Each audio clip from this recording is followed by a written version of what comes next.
Alright guys, giving you an update on the Beetle. It's at 134,600 and odd miles, and I'm checking the oil before work this morning, and I don't know if the camera will pick it up, but we have some, it's a little slimy on the dipstick there, and a trace amount on the end of the dipstick. This is the second, I'm checking it. I pulled it out and there was more. I just wiped off on the rag. So the oil and the coolant could be starting to have a little bit of mixture that we don't want. So this could be the very beginning of a head gasket starting to go. So I will keep monitoring this, and we'll see if I'm gonna have to tear the Beetle apart here, or I need to do some more research on it. Trying to wake up my 7 a.m. brain right now to figure out the possibilities here, but I'm gonna keep an eye on that. I can still get to and from work for now. Thankfully I have a backup vehicle in the truck. But yeah, the oil level's good, but that is the first time I've seen that sludge there on the dipstick, the milky buildup, and that's usually, as far as I know, when oil and coolant start to mix, which is what you don't want. So we could see some videos here on the Beetle coming soon. So yeah, stay tuned for that, and always be looking over your own car for various issues, so you can keep your car running as long as possible. Okay, yeah, here I pulled off the oil cap. There, you can see it right in there. That's what we got going on. So, I haven't had to work on either of my cars for a little while now, so you know it's just bound to happen. Something was bound to pop up. So, anyways, yep, you're gonna keep an eye on that. So, thanks for watching, and I'm gonna have to get my tools out. Thankfully, the cold freeze in Virginia is pretty much past. It's gonna hopefully start warming up and stay that way. So hopefully I can work in the garage in comfort on this thing. Oh, all right. Let's see if this will work. The phone is mounted against the back window glass, and the phone is resting on the front passenger seat. So I'm just gonna show you a little driving action here. Wave to the neighbors. Hey, how you doing? All right, so what you saw earlier in this video, I thought, the head gasket was going, but you got to keep it with the simple things. You got to go back to the basics. And I forgot my basics. I took the car on a long 45-minute drive before work one morning 2 weeks ago, and it cleared up that milky, sludgy buildup underneath the oil cap and on the dipstick. So I'll keep monitoring it. I'm going to change the oil soon, even though I don't think I'm anywhere near my 5,000 mile mark, but just to be on the safe side, I'll go ahead and do that. But yeah, keep it simple. Start with the basics. If the basics don't fix it, then you can get more complicated. Could you imagine if I ripped apart the top of the motor and found the head gasket was fine? I would have been knocking myself like, you idiot, why would you go through all that trouble without checking the basics? The basics are quicker to check. They're cheaper to check.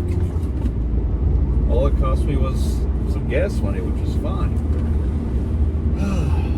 So yeah, I plan on keeping the Beetle for a little while. The channel has not really had any excitement, any exciting cars on it. I saw that Ferrari Testarossa over the weekend, last weekend.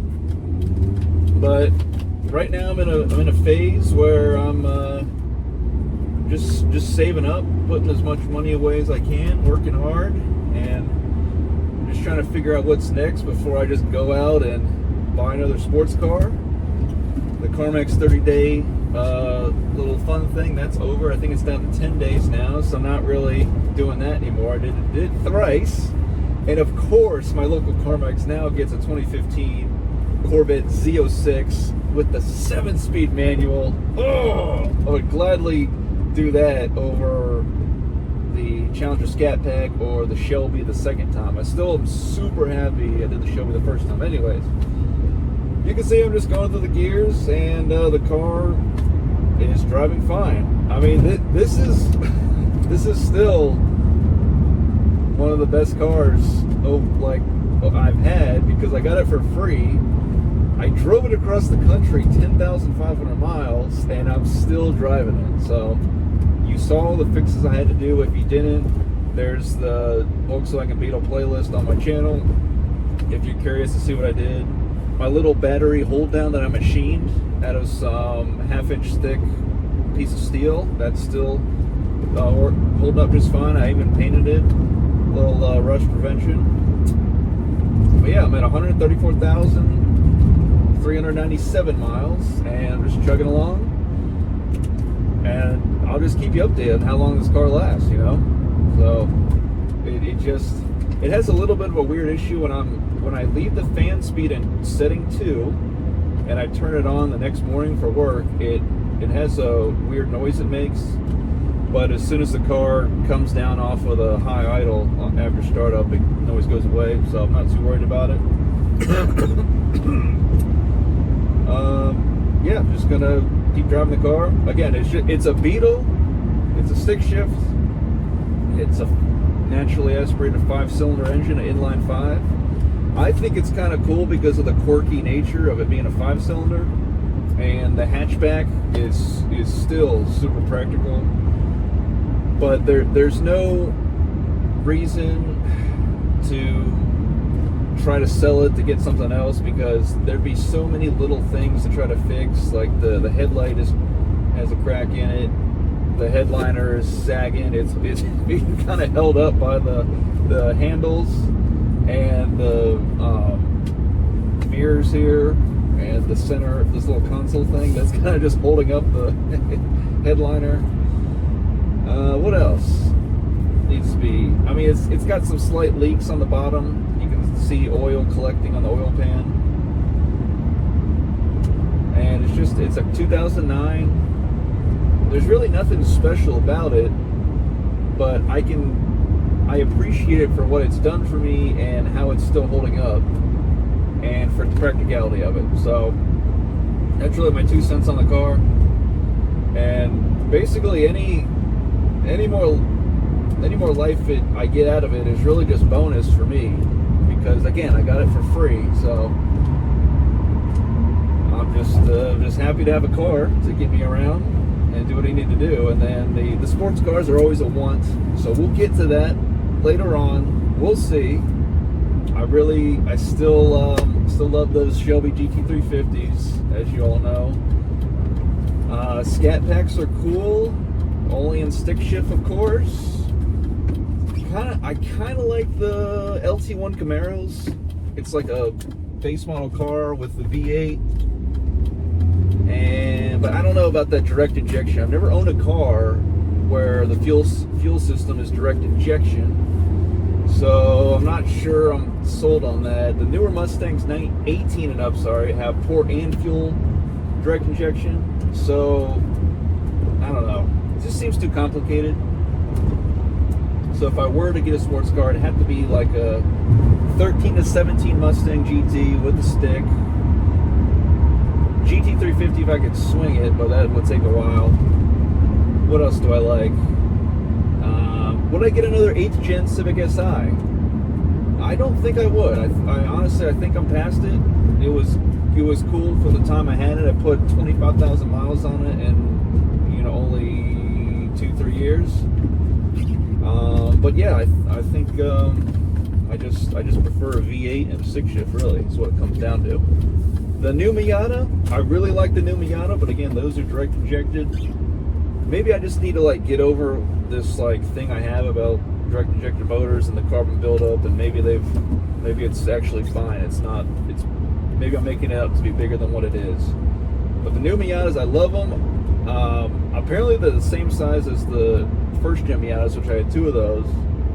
So I had to see if I can fit in one, because I barely fit in my first gen, my 90, and then my 92, and then my 90. I had the 90 secondly, in Mariner Blue, of all colors.